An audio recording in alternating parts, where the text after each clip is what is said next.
Oh, Candace, not only parents, but staff in Richmond Public Schools as well will be given a chance to give their input in the next few days on what a second semester will look like. But Cameron himself saying that he does not feel optimistic that it will be an in-person return to learning.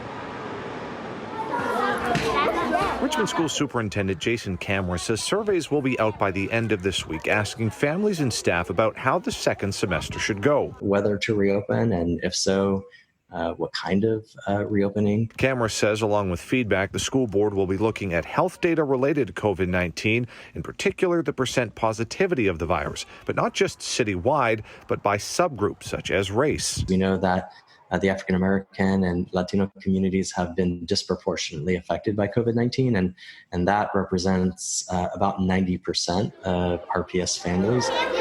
Cameron says they'll also consider if school facilities are up to the standard in the era of COVID-19. We want to make sure everything is exactly as it should be. For his part, Cameron says he is still not optimistic about in-person learning next semester. I do have concerns. We see rising infection rates all across the country, here in Central Virginia. Cameron says the final decision will be made at the December 7th school board meeting. The second semester begins on February 8th, and our commitment to our families and our staff was to make the decision before winter break so that everybody would have ample time to plan and prepare.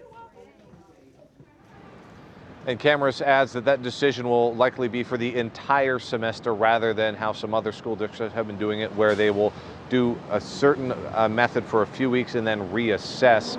And Cameron is also adding that for any family that is still struggling with the virtual semester, he wants to remind them there are still spaces available in those emergency child care centers being run out of Richmond Public Schools, specifically the ones being run by the YMCA and the Peter Paul Child Care Center, and as that those are free for low-income families.